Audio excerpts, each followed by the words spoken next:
កូនងាកឪពុកកូនត្រូវហាត់ធ្វើខ្លួនឲ្យសុភាពរាបសារមានការព្យាយាមចេះអើពើជួយធ្វើការអ្នកដទៃដោយសេចក្តីពេញចិត្តនិងធ្វើខ្លួនឲ្យជាមនុស្សបានការដើម្បីជាប់ជាឧបនិស្ស័យដល់ធំឡើងកូនបានធ្វើជាមនុស្សល្អជាមនុស្សមានសេចក្តីចម្រើនមាំទាំក្នុងជីវិតកូននៅតូចគួរធ្វើអ្វីដែលត្រូវឲ្យនៅក្នុងការវឹកហាត់កសាងខ្លួនបើកូនមានស្មារតីកសាងខ្លួនជានិច្ចនោះកូនធ្វើអ្វីតែងមានរបៀបរៀបរយកាលបើមានរបៀបរៀបរយល្អហើយកូនអាចរៀនសូត្រនិងធ្វើការងារផ្សេងបានដោយត្រឹមត្រូវតទៅកូននឹងបានជាមនុស្សមាននៅសេចក្តីសម្រេចនិងសេចក្តីចម្រើនឲ្យដល់ខ្លួនឯងព្រមទាំងសង្គមគ្រួសារសង្គមជាតិក្នុងអនាគតយ៉ាងពិតប្រាកដកូនមានឪពុកកតញ្ញូតាធម៌ជាគុណធម៌ដែលសំខាន់ក្នុងភាពជាមនុស្សការដឹងគុណនិងការតបគុណនោះអាចគ្រប់គ្រងរក្សាឲ្យកូនផុតអំពីភាពអាក្រក់ទាំងពួងបានបុគ្គលដែលតបគុណដល់អ្នកដែលមានគុណរមែងមិននិយាយមិនធ្វើនៅអ្វីដែលជាហេតុឲ្យអ្នកមានគុណក្រៅក្រហាយចិត្តឡើយកតញ្ញូតាធម៌មានកម្លាំងក្រៃលែងបើមិនគិតឲ្យល្អទេគឺមិនអាចយល់បានឡើយដូច្នេះកតញ្ញូតាធម៌ត្រូវកូនខំប្រឹងគិតឲ្យបានល្អកុំយល់ថាមិនសូវសំខាន់នោះមនុស្សដែលអាក្រក់ខុសសិលធម៌ខុសវិន័យទៅបានតាំងតែពីខុសតូចរហូតដល់ខុសធំគឺកើតមកអំពីការមិនដឹងគុណនឹងឯងតែបើកូនជាមនុស្សដឹងគុណកូនមានតែសេចក្តីចម្រើនដោយកុសលម្យ៉ាងទៀតកតញ្ញូតាធម៌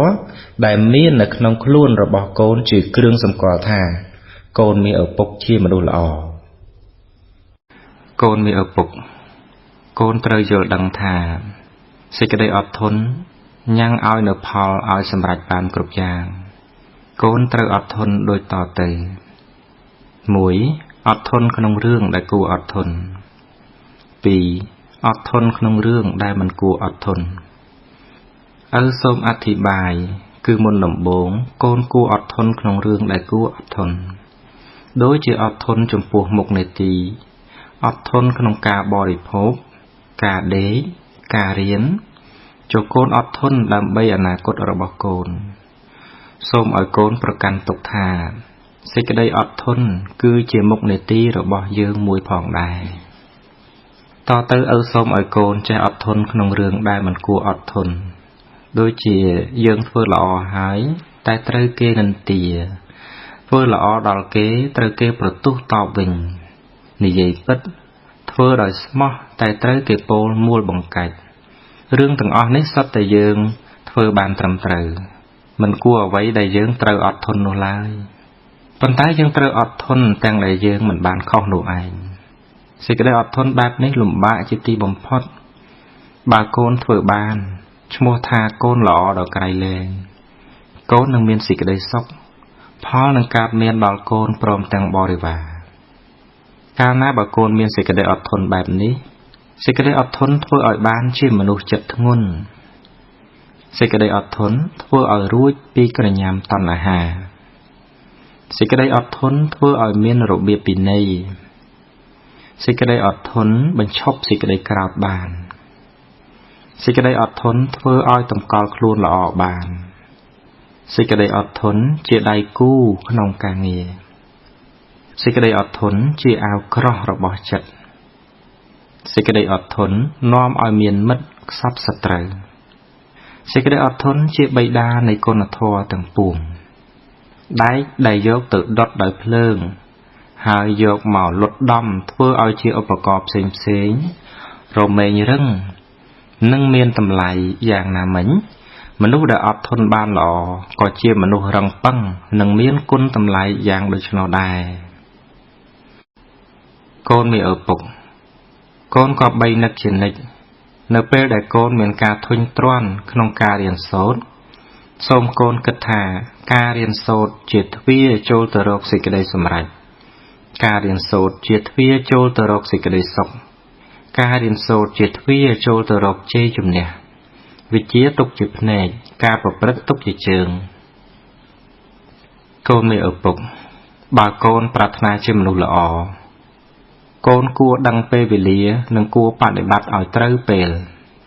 ដល់ពេលញ៉ាំកូនត្រូវញ៉ាំដល់ពេលគេងកូនត្រូវគេងដល់ពេលក្រោកកូនត្រូវក្រោកដល់ពេលរៀនកូនត្រូវរៀនដល់ពេលលេងកូនសឹមលេងដល់ពេលដែលត្រូវធ្វើនៅអ្វីណាកូនត្រូវតែធ្វើនៅអ្វីនោះឲ្យពិតប្រាកដពេលវេលាទំពាស៊ីនៅសពសត្វកូនមានឪពុកបើកូនជួយខ្លួនឯងមិនបានអ្នកខុសគឺពុកនិងម៉ែ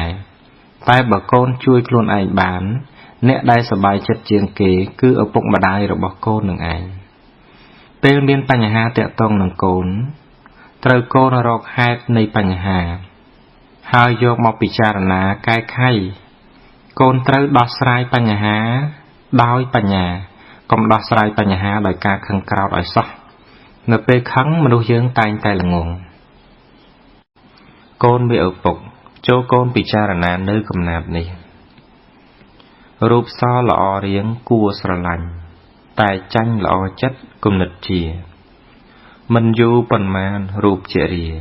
ឯចិត្តល្អជាមិនចាស់ឡើយកូនមានឪពុកចូលកំភ្លេចធម៌ថ្លៃជាងពេជ្រនាំដល់ត្រើយមានរូបមានរោគឥតស្រាកស្បើយកូនហើយព្រះធម៌មិនចេះឈឺបើកូនរៀនធម៌អប់រំចិត្តប្រព្រឹត្តសុចរិតចិត្តកូនភ្លឺជីវិតត្រូវស្លាប់រូបត្រូវឈឺប៉ុន្តែចិត្តភ្លឺ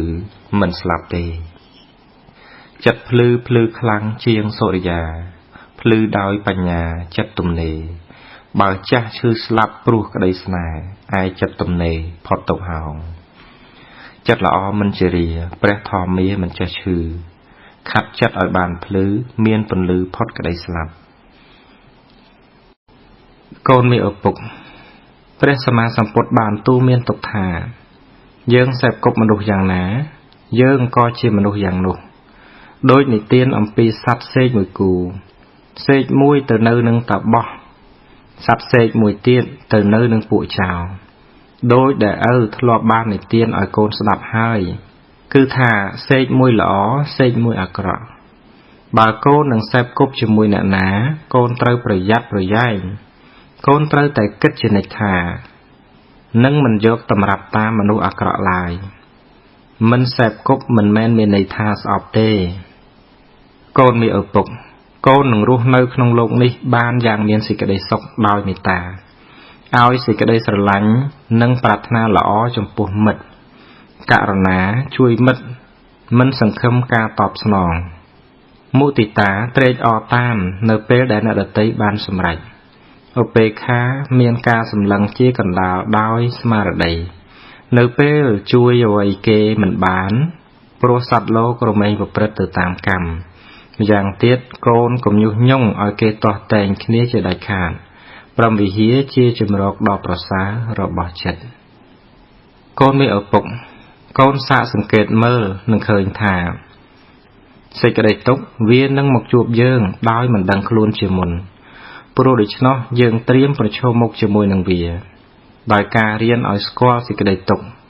កាលបើសេចក្តីទុក្ខមកដល់ត្រូវចេះកែខៃស្ថានភាពឲ្យបានល្អឡើងហើយត្រូវគិតថាវានឹងកន្លងទៅកូនមានឪពុកត្រូវប្រាប់ខ្លួនឯងថាយើងកើតមកដើម្បីដោះស្រាយនៅសេចក្តីទុក្ខបើកូនធ្វើគ្រប់យ៉ាងដោយសុចរិត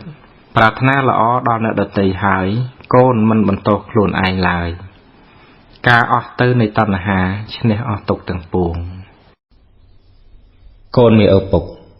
កតញ្ញូតាធម៌ជាគុណធម៌ដែលសំខាន់ក្នុងភាពជាមនុស្សការដឹងគុណនិងការតបគុណនោះអាចគ្រប់គ្រងរក្សាឲ្យកូនផុតអំពីភាពអាក្រក់ទាំងពួងបានបុគ្គលដែលតបគុណដល់អ្នកដែលមានគុណរមែងមិននិយាយមិនធ្វើនៅអ្វីដែលជាហេតុឲ្យអ្នកមានគុណក្រៅក្រហាយចិត្តឡើយកតញ្ញូតាធម៌មានកម្លាំងក្រៃលែងបើមិនគិតឲ្យល្អទេគឺមិនអាចយល់បានឡើយដូច្នេះកតញ្ញូតាធម៌ត្រូវកូនខំប្រឹងគិតឲ្យបានល្អកុំយល់ថាមិនសូវសំខាន់នោះមនុស្សដែលអាក្រក់ខុសសិលធម៌ខុសវិន័យទៅបានតាំងតែពីខុសតូចរហូតដល់ខុសធំគឺកើតមកអំពីការមិនដឹងគុណនឹងឯង តែបើកូនជាមនុស្សដឹងគុណកូនមានតែសេចក្តីចម្រើនដោយកុសលម្យ៉ាងទៀតកតញ្ញូតាធម៌ដែលមាននៅក្នុងខ្លួនរបស់កូនជាគ្រឿងសម្គាល់ថាកូនមានឪពុកជាមនុស្សល្អកូនមានឪពុកពេលវេលាដែលកន្លងទៅនិងជីវិតឪដែលបានកន្លងមកនេះជារយៈពេលយូរដែរហើយជីវិតឪបានឆ្លងកាត់រឿងរ៉ាវនៃជីវិតឆ្លងកាត់ព្យុះភ្លៀងនៃបញ្ហារាប់មិនអស់ឆ្លងកាត់សុខទុក្ខនិងឆ្លងកាត់លោកធម៌ផ្សេងទៀតដ៏ច្រើនសន្ធឹកសន្ធាប់កូនស្ងួនមានឪពុកហើយជីវិតមនុស្សគ្រប់រូបគ្រប់នាមមិនថាមានក្រល្អអាក្រក់ឡើយជាទីបំផុតនៃជីវិតទាំងអស់ត្រូវធ្លាក់ចុះចូលក្នុងការចាស់ការឈឺនិងសេចក្តីស្លាប់ជាពិតប្រាកដក្នុងរយៈពេលនៃជីវិតឪដែលបានកន្លងមកនេះឪបានជួបប្រសពនិងបានដឹងរឿងរ៉ាវច្រើនក្នុងលោកឪមានពាក្យដែលត្រូវប្រាប់កូនឲ្យបានដឹងចូលកូនប្រុងចាំស្ដាប់ជីវិតមនុស្សយើងនឹងមានសេចក្តីសុខទៅបានតើតែយកធម៌មកជាកល្យាណមិត្តយកធម៌មកទំនុកបំរុងដល់ចិត្តតាំងទុកនៅចិត្តជានិច្ចអចិន្ត្រៃយ៍ធម៌ក្នុងទីនេះគឺការបំពេញនៅមុខនេតិនិងភាពត្រឹមត្រូវក្នុងពេលខ្លះសេចក្តីទុក្ខក៏បានមកដល់ជីវិតដើម្បីសាកល្បងយើងបើយើងមានសេចក្តីអត់ធន់ច្រើនប៉ុណ្ណាសេចក្តីសម្រេចក៏នឹងមានច្រើនប៉ុណ្ណោះដែរសេចក្តីសម្រេចមានសម្រាប់អ្នកដែលមាននៅសេចក្តីអត់ធន់និងមាននៅសេចក្តីព្យាយាមសូមឲ្យកូនប្រកាន់គតិមួយថាឧបសគ្គរមែងមកមុនសេចក្តីសម្រេចនិងសូមឲ្យកូននឹករឿយថាសេចក្តីសុខឬសេចក្តីទុក្ខកើតឡើងពីការធ្វើរបស់យើងទាំងអស់ឪសូមឲ្យកូនធ្វើតែអំពើល្អ